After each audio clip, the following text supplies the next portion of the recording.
Desmond Wiggan, how are you today, sir? I'm good. Couldn't be better. I'm Oh, good. there you go. Never mind. I ain't gonna call you out like I did earlier. Right. I'm good. Good to have you today. I really appreciate you taking the time out of your busy day. I know you got a lot going on. We'll get into that today. But Yeah, man. thanks for joining us. Lending with Purpose.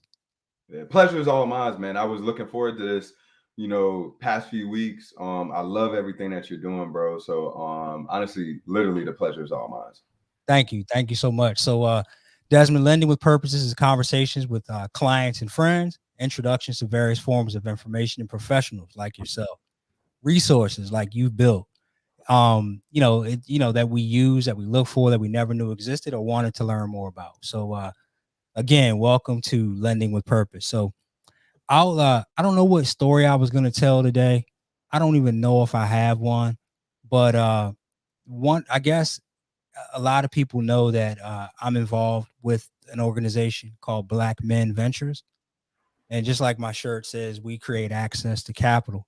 So when I think about you, that's how we met. Yeah. Right. And so hang on one second. Someone said the sound was out, and it's probably all right, Tony. How about now, Tony? How about the sound now? Can someone tell me if the sound is working? They said they couldn't hear the sound, Desmond. Okay. I wonder if it was on my end. Yeah, I'm not sure. So Layla's listening to this. Layla, do you hear the sound? So just say yes or no. In the live stream. There you go. Thank you, Tony. You know Tony Alexander? Oh yeah. That's a good brother right there. That's a good brother. Yeah. So thank you, Tony. So like I was saying, let's kind of start all over. Desmond, He raised his hands, everybody. He said he was good. Life couldn't be better. I thanked him for coming on today. He thanked me. I told everybody the reason why we were here. And I was just going to get into a quick story about how Desmond and I met. I got involved with an organization called Black Men Ventures. And we founded this organization to create access to capital, to founders, those that identify as being a Black male, 51% owner of a company. And kind of early stage, less than $1 million in revenue. And so we met Desmond through this program, and it's been really refreshing to kind of see the talent, number one, that's out there, and the problems that are being solved, right? And so I just wanted to, I don't want to take your shine from you, because you're going to be able to tell your story a lot greater than I, and I kind of want to hear it again today, so I'm going to probe for your story. Yeah. But Desmond, it's been great getting a chance to get to know you, and really, I just wanted to lead into kind of how we met. And so again, it was through the organization. But as I mentioned, Desmond, we came on and started doing this live stream to solve some problems. I do mortgages, and I have clients and friends and folks out here in the network that I want to introduce to other parts of the network. Right. And so instead of coming on here and talking about interest rates, which are still really low and they're good, great products and such out there, but I think there's got to be a way to add some additional value to the people that we know. And so with that said, Desmond, tell us who you are, what you do, and then we'll get into this great conversation about this platform and this technology that you built. For sure. Again, pleasure to be here. I really don't want to just kind of breeze through how we kind of met, simply because I felt like it's super important because of the community that you guys are building, right? And so to kind of talk a little bit about who I am and where I come from, I have a company. It's called Battery Exchange. We've created a vending machine style kiosk that dispenses on-demand portable batteries. So you can pretty much rent a portable battery to charge your device, just like you can rent a scooter or a bike, right? And then we have an advertisement platform where we amplify the voices of small and mid-sized businesses that typically don't have a voice in the out-of-home advertisement space. And so one of the things, taking it just a few years back, when I first started this company, coming back post MBA, studying abroad in China for a few years, I decided with my co-founder Aubrey to get into this IoT, smart city, clean tech space. And we started to look around and realize that there weren't many people that look like us in these spaces, right? And so we needed to find areas of community, right? Because community brings resources and brings capital and bring all these other things that are ultra important for a company to grow and foster. And I've been really intentional over the past few years on finding the right communities. And the way we connected through Black Man Ventures was, I just knew from that first conversation, when I think you were a part of that too, first introduction to the group, it was a collective group of like 12 African American males around the same age building companies. And I was just like, man, this is a community for me, and I automatically felt connected. And then I honestly, you and your energy and everything that you just articulated in that first conversation, I was like, yo, I need to know that guy. So to see it come full circle and being on this platform with you is really like a cool moment for me. But over the past few years, I've just tried to be intentional on finding ways to connect with the right communities in order to build what we're building. Because won't get into it too much, but one of the hardest things of building a company as a minority company is capital, access to capital and stuff like that. And platforms and organizations like yourself, Black Man Ventures, non-dilutive capital, right?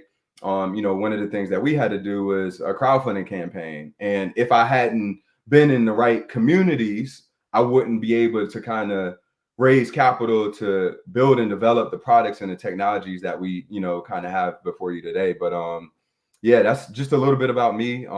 Newer dad. My son's 15 months. I was just talking about how he's growing in his personality. So family is super important. Me and my wife have really taken on that task of developing a home that Jonah can really get and become the greatest him. My family's Jamaican, so I don't know if anybody on here is from the Caribbean or even African. We have the some type similarities of just growing up in like a strict household where discipline and just being on track is ultra important. But I felt like a lot of that funneled into who I am as now a CEO. So that's just a little bit about me and some of the things that we're kind of building. That's awesome. I really love to hear that. Thank you. You gave me probably too much credit than I deserve. But I'll take those flowers today. As you heard me mention in the quick story that I told at the beginning, it's really all about value, Desmond. I was talking to someone yesterday, and it's really about the relationship. Like when you get into a relationship with someone, you got to kind of think about what does it mean? Like, what does a relationship mean to you? Right? Like what's in it for the other person, what's in it for you. Mm-hmm. And so something that I've adopted is I just want to see as many people win as possible. Yeah. Right? As many people win as possible. And so just to be involved with folks like yourself and seeing the invention that you have and things that you're doing, it's just been really cool and awesome. The access to capital piece, I started this company after being in quote unquote corporate America in the mortgage space for 15 years. Mm-hmm. And so I can relate to you. Like I didn't, in hindsight, I probably should have started a company a decade ago. Yeah. In hindsight, but I didn't realize how attainable it was until I actually did it. Right.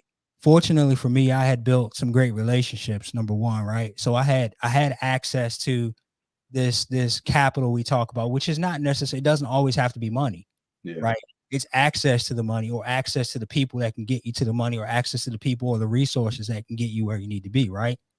Mm-hmm. Technology was big. Like, it's like, all right, do I have to hire this big team? Do I have to have all these servers in these spaces and things like that?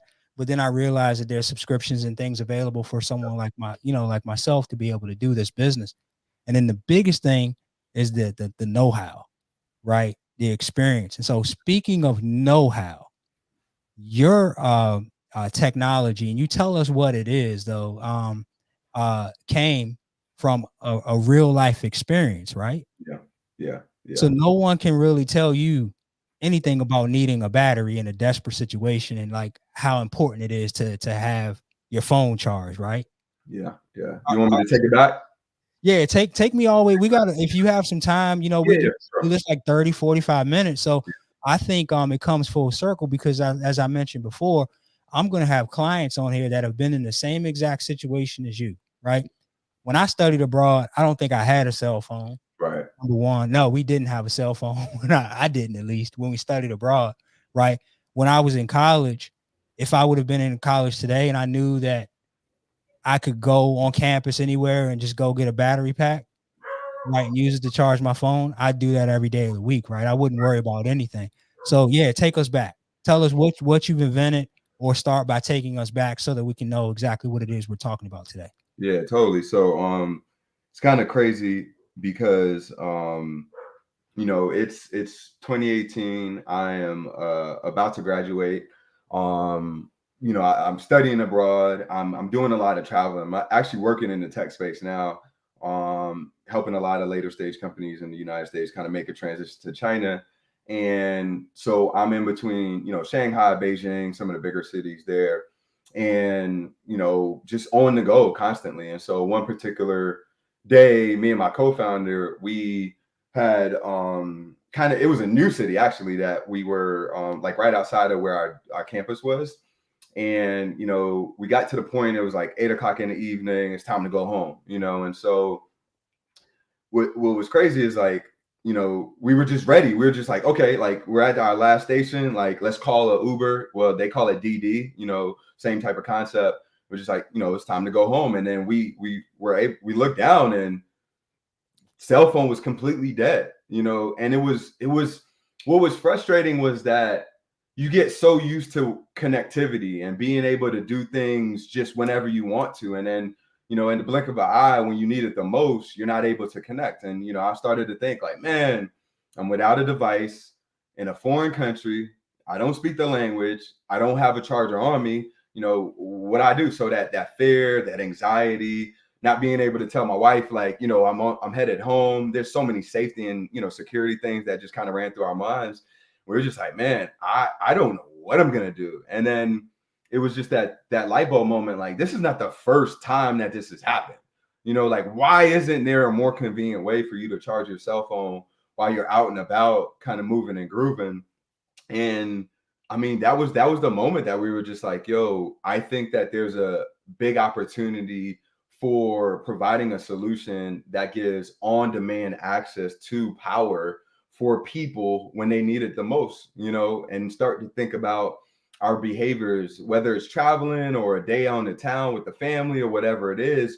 You go to so many different places, and 9 times out of 10, unless you're going like, traveling in the airport or something like that, probably not going to have a device with you to charge up. And so we're just like, this might be a market opportunity to provide something that people could, autonomously, kind of move around. And we started to see the bike sharing and the scooter sharing start to kind of arise. And it was just like, man, we might be onto something if we kind of put some time into this. So, wow, brother, how long did it take you from the time that that kind of light bulb went off to implement, to really start to massively? So that night, like we finally got back home, right? And so we started like that whole ride home. We ended up asking somebody else like to send us a thing, and then we would WeChat him when we got there, and he just trusted us, right? But again, like 9 times out of 10, you're not gonna get that. But that night we were just like on the way home talking about possible solutions. So when we got back, started to kind of sketch out some ideas around what maybe a hardware component might look like. And then, fortunately, because I was in the tech space, I had built some relationships in the manufacturing world. So it really took me a few weeks to kind of see, like I literally would go to some of my friends that were connected in that space. It was just like, yo, I'm trying to build this, like how can you connect me to people in that space? And I felt like it was a blessing to be in that world where you have access to manufacturing. But it was from that moment that we did the goal of getting to an MVP. but also just really doing a lot of customer discovery and like looking at the market opportunity and looking at the current solutions that were out there. Like charging had not been innovated in so long. You know, everybody was just tethering with their own thing or locker boxes or all those cables that were there. And it was just like, man, like it's tethering, it's inconvenient. Sometimes you got to leave your phone there so you can't continue connectivity.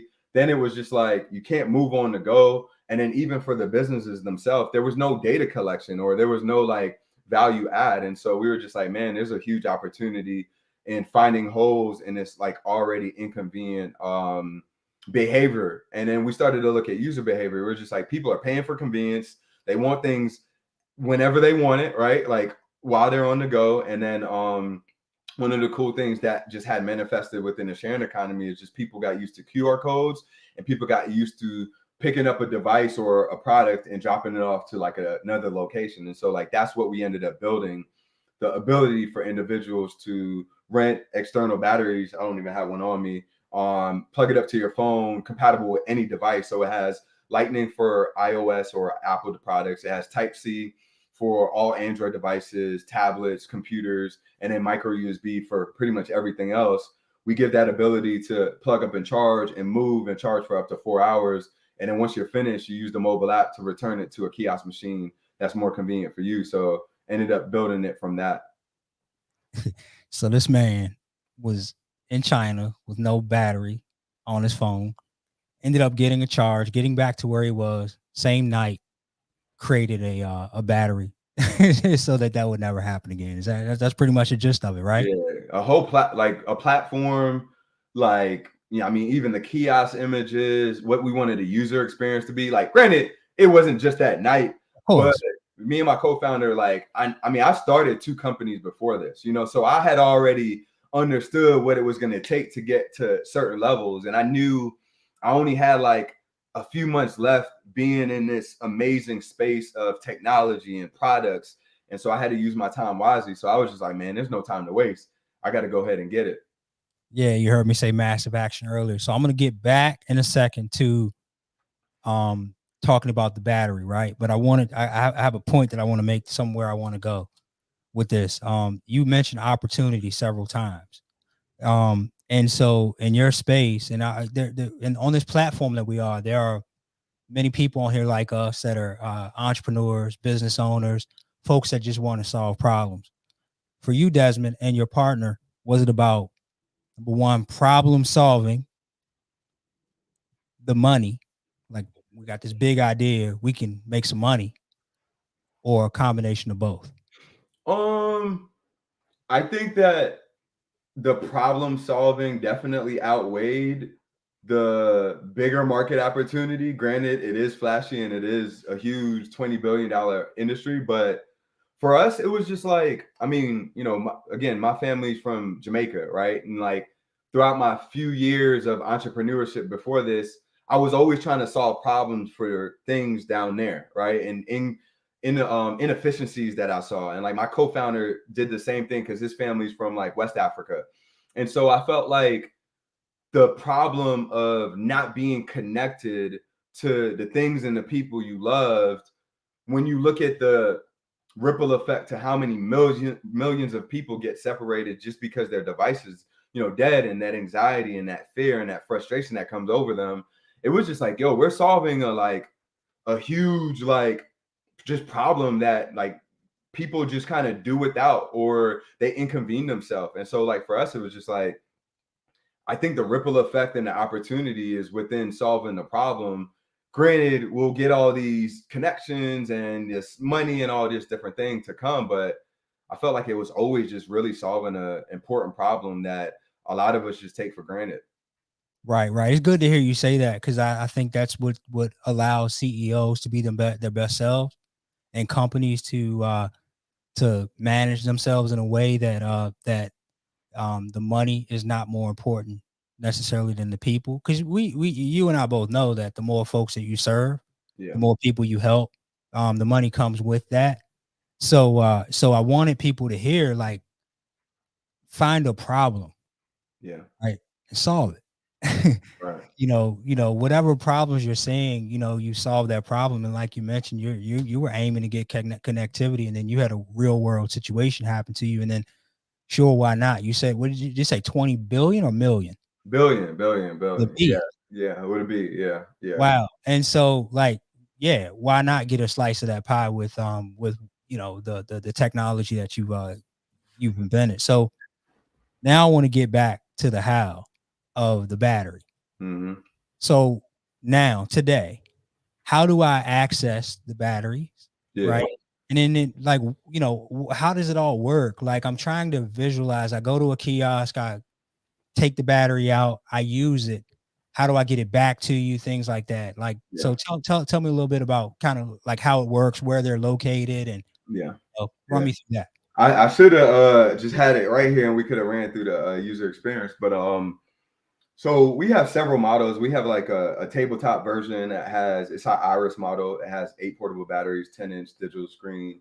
We got a Hercules model that's 5'7", 23-inch digital screen, 24 portable batteries. We got an Apollo, I call it my big boy, bigger screen, and this kind of, when you think about like a stadium or a convention center, that's kind of where that setting is. The Hercules typically in like a university setting, and in the Iris smaller model, like a coffee shop, right? Small businesses within that space.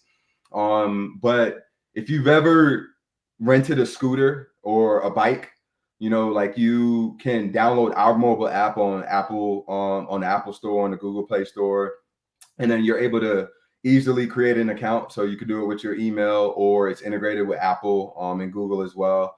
And then you create a profile. You are then able to find the different locations that are around you. So right now we're in, bars and restaurants, right? Small business space, predominantly in Charlotte, North Carolina, but now expanding the university sector, working on some healthcare conversations, and then working on our first NFL partnership. So again, those different spaces. But I think the best thing to think about where our kiosk machines are and will be located is you're going to have this like anchor location, right? Like, so for example, it'll be a university or a stadium, and then the surrounding community that is pretty much led from that anchor location, like a lot of the small businesses, the organizations, that's pretty much where we're building, is this like ecosystem of connectivity of smart kiosk machines that are allowing people to freely move around from one location to another. And so that's kind of that's what we're kind of building, this thing called the exchange network. It's like bigger than just the batteries itself. It's like being able to be at a stadium and know that there's the best rib spot in town, and you can, bring your battery from here and then drop it off there, after the game or whatever, when you want to get some type of, food or whatever. And so you're able to see where the kiosk machines are located, how many batteries are available. So depending on the different kiosk machines, like our Apollo has 48, to tell you, hey, there's 46 batteries available. So you don't waste your time when you go there. Or it might just say, hey, the kiosk machine over at this location might be a little bit better because it has more batteries available. You pretty much walk up to the kiosk machine, you scan the QR code, again, just like a scooter. And then you pretty much get, so you do have to put a debit card or credit card on file with this, just in case you never bring it back. But you scan, because it's free for the end user. So our business model is we work with the business or the venue. We pretty much lease it to them, and there's a monthly subscription. But for the users itself, it's actually a free product. And I see that you're stunned. Yep. Hold on. now, I've been dying to ask you this question. So I was like, instead of calling you up to ask you about it or text you about it, I wanted to hear it while we're live. So we put the credit card in. I don't return the battery, and I pay for the battery. No, so you don't pay for anything, right? So what if I don't return the battery? You're renting it. You're renting it. So I rent it, but what if I don't ever return it? What happens? Then you pay for it, right? Okay. So like there's a 4-hour window if you were not to return the battery, that, in essence, you would get a charge on that. But as long as you return it within that 4-hour window, you can freely move. And like the thing for us is like, we don't want anybody to ever be without charge. Like we want to have our kiosk machines not only in these like prominent, first tier locations where people, have a little bit of disposable income, but we're talking to some like inner city communities now and utilizing this as a resource. Like if somebody's trying to get to work, they only got a few dollars, like, but they need a charge. Like, I don't want them to have to think about it.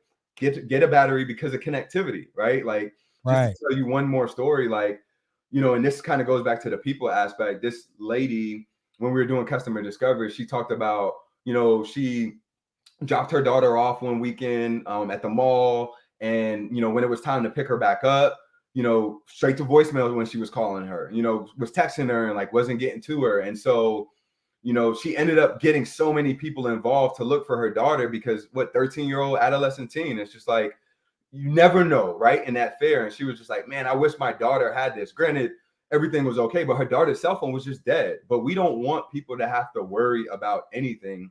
We want to be in enough places to where you utilize it when you're at 20%, when it's almost dead, or even when it's at 70%, because low battery anxiety is a thing, and you never know when you're going to run into that inconvenience. So that's the ROI for us, is just being able to give ultimate access to power on the go whenever you need it. So for us, it's not about the charging the end user. It's about working with the entity and creating a better overall experience and getting on the exchange platform and being connected to the community of businesses that are, surrounded, and, running third-party advertisement on our digital screens and stuff like that. So it's bigger than just one person. Wow, that's amazing. I just had a flashback. I was took my son at an early age to a college football game. Yeah. And it was cold, it was freezing. And so we walked away from the stadium because it's tough to get like an Uber or a Lyft when you're right there at the stadium. So we kind of walked off, not off the beaten path, but away from the stadium. And so we went to this convenience store and we waited in this parking lot. So I ordered the car, but the entire time I'm looking at my phone, like praying, please don't die battery. Cause it was red. Yeah. Like, it's fine. Like, I ordered, I got it. Yeah. But like, you can't communicate with the driver. Yeah. You can't see how long it's going to take them to get there because this was a busy time. You don't know if they get there, if they don't recognize you or something, like how that works. And so to hear you say that you will partner with like that convenience store, for instance, right? Mm-hmm. In your situation, I could have walked in the store, grabbed it onto a kiosk, picked up a battery, charged my phone, waited for the 10 minutes or whatever it took for the Uber to get there, walked it back in the store. Thank you. Right. Just like that. Battery exchange. Yeah. And then get in the car and take my son home. Right. That's what would have happened. Yeah. And so to even, talk about that, and you're talking about a really good point, because like what we give is security, right? We live in this world where our lives revolve around this one device. Without it, like, again, not being able to connect, but not being able to pay, not being able to see my Uber or whoever that is, and, make sure that they're taking us on the right path. We talk to a lot of, like, our number one user are millennial and Gen Z women, right? Because, even being in the university sector, being out all day, going from classes, not thinking about it. We had a young lady that ended up in a library, and she was just like, man, I wish I would have had this, because the whole time, like, I have to leave early because I don't have a charger. I'm on 5%, and I got to get home, like, and I got to talk to my girl so that, anything can happen on a public, campus or whatever. So it's just like, what we're bringing through this safety is security that know that, like, you could get an extra 10-minute charge that'll get you home, right? Or an extra, we'll just say 30-minute charge for that young lady so that she could finish her work and then get home safely and still be on the phone with her girl in case anything happens, And so when you hear stories about that, it just goes back to the people and, like, that you're serving. Like, literally, it's a value to, what we do in our user behavior in our life, just what we call live life charge. Live life charge is not just the battery itself, but being able to be energized and being able to be at your best simply because this device is fully charged, so. Yeah, that's amazing, sir. That's awesome. And people are like listening, what does this have to do with lending? But it's got, for me, everything to do with it. All my clients that are listening here, future clients, friends, folks, just, they're going to be using this, right? And then you were talking about, and I actually, I don't want to go here, but we were talking about, even because this is a whole nother conversation. We're talking about the like inner cities and things like that, right?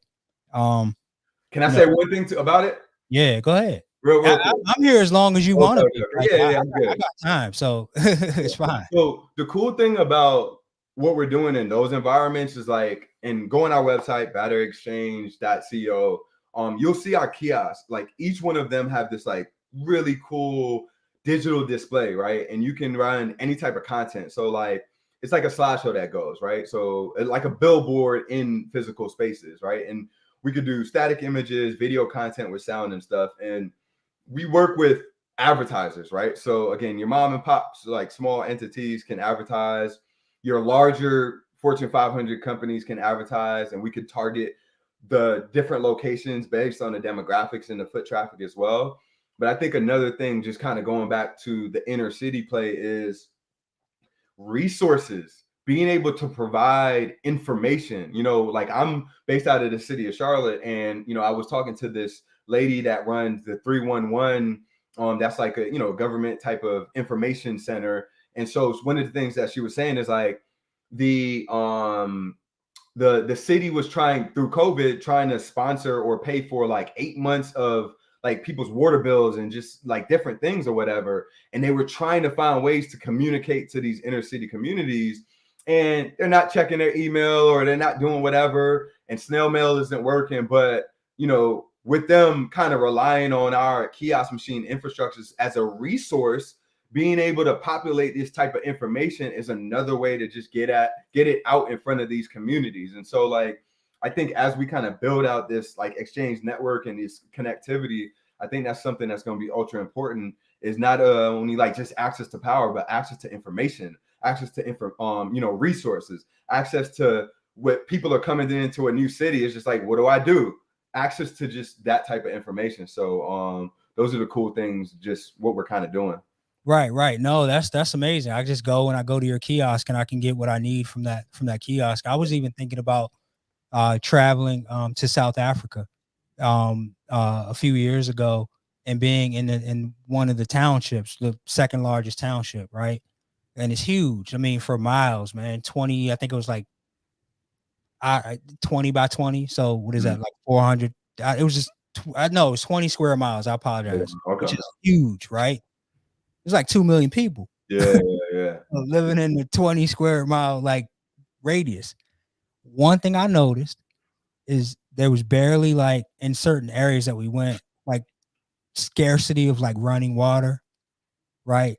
Scarcity of like stable electricity. Yeah. But the two things I noticed were cell phones and satellite dishes for your TV. Yeah.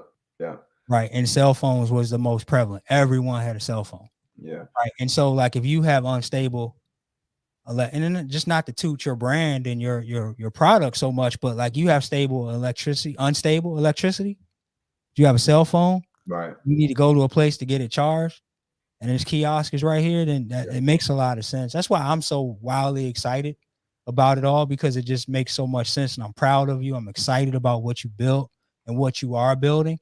And I can't wait, until because it's never going to end, because you're going to keep adding stuff to it. Yeah, it's a bunch of stuff, man. It's a bunch of stuff already in the works. Yeah. So what is there anything for anybody out here that's listening? What can we do to help you? What do you need? Yeah. So number one, what do you need? And then number two, how do we find you? Yeah. So I mean, earlier stage company, right? So there's definitely, challenges that come with that, right? I think one of the things that we're really looking to do is, growing a few different channels. One of the channels that has been really, really great for us has been the university sector, right? Working with a lot of HBCUs around the nation, again, trying to bring these new age technologies to campuses that haven't, innovated in so long, right? But also just like any campus, across the nation, community college. So I think a lot of times connections in those spaces, like for us is we just need a foot in the door, and we can nurture the relationships and, get connected to the right people, because we we're so confident in our product and the value that it brings to any atmosphere, especially university space, that kind of sells itself, you know. So any connections there, the healthcare space, working with two fairly large entities right now, because again, that hospital setting is prime for our value add, because you think about the typical people that are waiting there, and it's just like, you know, I'm going there many times to really care for a loved one, right? And like if it's an emergency situation, I'm rushing. You know, I'm rushing to go there, not really thinking about what to pick up, let alone a charger, you know. And so again, we provide this ability to stay charged there, because a lot of times those individuals are communicating to the rest of their loved ones about how their loved one is doing, right? And so again, we wouldn't want that loss of connection to be, you know, deterred simply because a cell phone is dying or I got to turn it off. You know, a lot of FaceTime, connectivity, and all these different things. And then you know, with events kind of coming back into the fold, and you know, conferences coming, you know, a really, really big thing. My shout out to Tony bringing that up. You know, connections in those space are really, really warranted. I want to be at all the various conferences, all the various trade shows, because I feel like when you have people that are, you know, in a location centrally located for 5-6 hours at a time, working, networking, and not having time to just tether in one location, that extra ability to just be able to charge while you go is just the added convenience. And so those are the spaces that we want to be in. So any connections in that space would be, you know, really, really great. And then obviously we're raising capital. So we've raised a little over 400K over the last few years. Looking to raise a little over $1 million next year. So, you know, there's a bunch of, you know, funds that are really targeted around minority founders or founders in our space. Any introductions are always warranted in that space as well. So, and you could obviously find me or us at batteryexchange.co. We're on Instagram, Twitter, LinkedIn, batteryexchange_. And then my email address is Desmond@batteryexchange.co. So those are the platforms and ways that you can get connected to us. Thank you, Desmond. We'll put that up so that everybody can see it. Batteryexchange.co, batteryexchange.co. And then you said @batteryexchange_. Yeah, right? Yeah. Got it. Another thing I wrote down too as well, maybe you want to put this in your vertical. I think you should probably reach out to realtors and builders. And be on the ground. Yeah, there's some smart communities that are being built. Like think about a community center that you go to and they got pool and all this stuff. You got kids in the summertime. Yeah. Spend hours and hours out there, right? Yeah. And just there's parties and events and things like that go on in these clubhouses and golf courses and things like that. I think that's a tremendous way for a community, like a builder, to add value to their community, but also a real estate agent that's working in these particular communities to add the value to the folks in that area too as well. So I guess it does have something to do with real estate and lending today, huh? Yeah.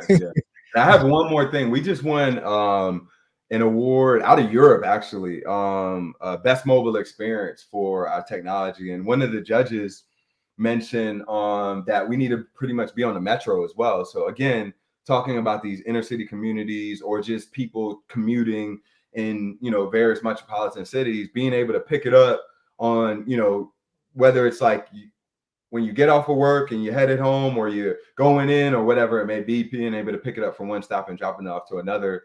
There's several verticals that can be really, really big and advantageous for us. Awesome, man. We could sit on here all day and talk, but I won't take up much more of your time. Just a couple more things. Actually, one more thing. And then Desmond, I'll close out. Just hang on the line with me just a couple more minutes and then we'll be done. But you get one person, one question. Who would it be? What would you ask? So I'm only gonna ask, and his name slips me right now, but I was just listening to his podcast, but he's the CEO of Peloton. I want to know like how he was able to sell to investors that didn't necessarily really understand his space or his target market, because he was selling Peloton for 10 plus years before it really started to hit over the last few years. And that's a skill set that, you know, I feel like I need to really hone into because of our technology. And like a lot of people just, we do have a SaaS component, but we also have this hardware and this product component. And, you know, typical investors don't necessarily invest in, you know, this space because they think of, you know, there's a big, you know, capital injection that has to be, you know, overlaid. But because of our business model, like I walk into the door at a 42% gross margin, you know, and so it's just like, how do you overcome some of those? And like, how did he build what he built with Peloton and making it a household name when before the industry even was ready for something like this? And, you know, and I feel like some of the things that we're building, again, maybe not a household, like something you do at home, but something as we just kind of do as commuters and just kind of on the go. That's the type of network and the brand that we kind of want to build. So I was just asking him like how he was able to do that. Cause I heard he went to like 400 investors, like VC companies, and got no's from all of them before he got his first. You know, what was it after that time? You know, was it? And so just kind of understanding that experience would be really, really cool. Hey man, that's that's a great question. I hope you get that interview. I hope you get an opportunity to DM him, All right. I might just text do or that. Yeah. email. Yeah. Actually, we'll send you this clip. Yeah. Send that clip to him maybe. But that's actually a great question. And so I was thinking about that today as well as we scale our business, how to pay, you know, how to pay salespeople. Like, you know, that's a great question. I appreciate you taking the time with us today. Desmond, as I mentioned it earlier, we do this to connect and to network with as many people as possible and to continue to add value. It'd be such a shame for, you know, me to have these connections and this great network and not allow everybody to share with each other. Everybody, if there's anything that I can do or we can do to help in any way, please don't hesitate to reach out. Stay as safe and as healthy as you possibly can. And you know, we'll see everybody next week at 2:00 next Thursday. Thanks, man. Thanks again, sir.